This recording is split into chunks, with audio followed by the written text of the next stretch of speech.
This is always the one in the middle. No, this one. This is always the one. That's my local lady. Yeah. Don't touch Okay. No. You're always the first one in. Yeah. Benny? your contract. You did ask me to ask Arne about his own contract and whether you're going to extend that. Carry on. We'll start with team news. Arne, please. Jota, Chiesa, Conor Bradley, how are they? I think they feel good, but not when it comes to playing for us during the weekend. Federico might train with us today or tomorrow, but Joko definitely not. And Conor Bradley will be. Let's see if he can be with us tomorrow. We've obviously spoken about the toughest test you've had so far. You mentioned Manchester United. We've spoken about Chelsea last week as well. But if they were the toughest test you've faced so far, what exactly are Arsenal? I said before the game and after the game that I expect a lot from Chelsea this season, and I think they showed it also last Sunday at Anfield. They are a similar team as Arsenal when it comes to playing style. They also like to go with their fullback inside and come into the same formation as Arsenal. But if you look at the last two seasons, Arsenal were far ahead of us, but also above Chelsea. So you would assume that playing Arsenal will even be more difficult. But let's see in the end of the season where Chelsea and Arsenal both are. But normally you would expect, especially because it's also an away game, an away leg, that this one is even more difficult than Chelsea at home. And we all saw how difficult Chelsea at home was. Well, last season Liverpool took just 3 points from the 4 games against the sides that finished in the top 2. Because of that, it feels like it would be a big statement, even at this early stage in the title race, if you were to take all 3 points this weekend. So, how do you see it? We all know that taking points from your competitor, and nobody knows in this early stage who is going to be your competitor, your biggest competitor. But I think we all know that Arsenal will be one of them, and then dropping points against them or winning points against them, that is always important. So you're right that I think it was 3 draws and 1 loss last season. Yeah.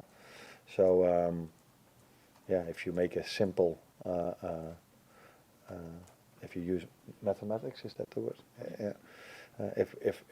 If Liverpool could have won all 3 of them, I think the league table would have been a bit different. But it's difficult to win in an away leg against Arsenal, City, or all the other ones, but it's something we are trying tomorrow on Sunday, definitely. Thank you. Obviously, a certain level of pressure planning that goes into these intense periods, but when you're in such a good run of form, how much excitement is there bubbling underneath going into these big games? Because these must be the games that you join a club like Liverpool and come to the Premier League for. In the life of a manager, and I'm talking about a manager, I don't know how it is for the players, but the excitement is for 10 to 15 minutes after the game. So when you're still on the pitch, you walk off it, and then you already start to think, okay, what I'm going to say to the players next when they all come in. And then afterwards you go to the press conference, and then your focus is already on the next game. So the excitement for a manager is maybe 10 to 15 minutes after good results. And but it's a very nice fixture to be in. That's clear. But there are many nice fixtures to be in, and Arsenal away is one of them. Your start to the season continues to break records for a manager in their first season in the Premier League. Where does this start that you've made sit in comparison to your own expectations and also those of the targets that you set? It's not that if I start the season I have targets how many points you want to have after a certain amount of games. It is what I just said about the joy you have after a game. It's 10 to 15 minutes, and that's also the way I look at the fixture list. So it's always the next one you try to prepare and not looking too far ahead, because that's of no use in football. So you don't go into a season thinking, oh, after 10 games I want to have so many points, I want to have so many points. No, the only thing you want is your team to be best possible way and to prepare the team in the best possible way. And therefore you have your training sessions, your team meetings, and there's where your main focus is. And I'm not so much into how many points and where we exactly are. It's just trying to improve every single day, and that's what we're trying now, and that's also what's needed, because teams around us do the same. Mike? Arne, just 3 goals conceded so far in the league, which is clearly very impressive. How impressed have you been by the football element that brings that about, but also by the durability and the work ethic that the players showed? For example, against Chelsea last week, how important are both facets of that? Yeah, I think you say it in the right way. There are 2 reasons why we don't concede a lot. One of them is that most games, almost all of them, maybe except for one, we dominated and controlled that for large parts of the game. So it helps if you dominate, if you have the ball, and your rest defense is in order that you then can concede. But I also like that if we have difficult parts in the game, or for a large part of the game, like we had against Chelsea, that the work rate is incredible not to concede. And that is something that's very important. And if you combine that with having the likes of Virgil and Ibu and the 2 goalkeepers we've used till now, that is probably one of the reasons why these 3 elements, why we haven't conceded that much. And then to be aware of the fact that we also have Joao Kwanzaa and Joe Gomez, who are in a good place when it comes to centre backs, and the goalkeeper speaks for itself, I think. The away record so far has been faultless. This is a difficult week in terms of, in Germany, Wednesday, in London this weekend, it's Brighton next Wednesday. What sort of challenge does that represent, not just in a footballing sense, but logistics and the whole thing that sort of, disrupted training and what have you? Yeah, but that's part of our lives. That's also what the players are used to. If they play Champions League or, like last season, Europa League, you know that these challenges are there. You know also that they are experienced in this, how to take care of their body, what to do immediately after the game and the days after to prepare yourself in the best possible way. For this game we had 3 days in between, so that's more than we had before the Leipzig game. It's also more than we have for the Brighton game. Unfortunately for us, all these 3 games we have 1 day less in recovery than the 3 teams we face. But that is also part of a season and part of our lives, and I think these players are experienced enough, and they get the help of a fantastic staff to be in the best possible way physically prepared for that game. And it's my job also to prepare them in a tactical way as well. Hi Arne. In terms of the start you've made, have you exceeded your own expectations before the season?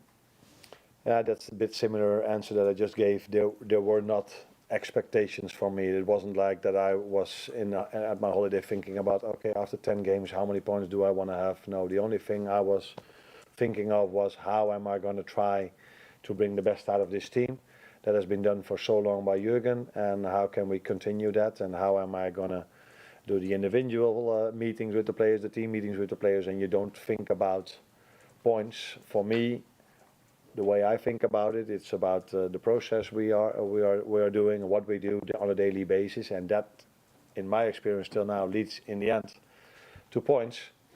That's why I didn't have expectations coming in when it comes to the amount of points we needed to have after 1, 2, 3, or 10 games. But there were expectations from me where the way I wanted to see the team playing. And I think that is matching my expectations at the moment. Hi, Arne. I want to kind of return to something I spoke to you about before. It's kind of retaining slender leads in games. Now, last time we spoke after Wolves, it was very much about towards the end of the game, you were concerned about not taking chances, but weren't really concerned about giving up shots. Whereas in recent games against Palace, Leipzig, and Chelsea, that's kind of changed. I believe it's 20 shots in the last 20 minutes of those games compared to 11 for Liverpool. Do you think maybe there's an element that Liverpool have been so good at defending these slender leads that it's starting to affect the balance between attack and defence towards the end of games? I think every game has its own story. So the Leipzig game I just said about the difference in the period of rest we had in between the games, so that could be a factor where Leipzig was in the end of the game a bit better than we were. I don't know if that had anything to do with it, but it could. I think when I look at the Crystal Palace game, it was 1 or 2 transition moments where we were still, in my opinion, dominating the game, but we were a bit unlucky, or we didn't have the rest defense good enough in order to concede, combined with some set pieces. And I think the last chance Chelsea got was also from a set piece. So I liked, it was only the last 6 minutes of injury time where we had at Leipzig, where we constantly had the ball and controlled it, and those moments were not difficult. So also the Leipzig game, the first chance they had in the last 10 to 15 minutes was from a second phase set piece. But yeah, you also concede a set piece if the other team is a bit stronger than you at that moment. So no, I'm not worried, but I prefer to see that we dominate till the end of the game. But it's also good to see that if we have to defend, that we have a team that defends with 11, with 2 outstanding centre backs and a goalkeeper that makes saves as well. Any last ones for the breakout? Andy? Arne, just to ask, how is Alisson progressing in recovery? Oh, he's progressing well, like we expect, but it's not a short-term recovery. So it's always difficult to judge him. I think the best way to judge an injury is in the end of an injury, the end phase of his rehab, and he's not there yet. So I can't tell you for how long he will be out, but don't expect him to be in against Brighton in the cup or next week. Breakout's next up. Thank you. Thanks, Arne. You're welcome.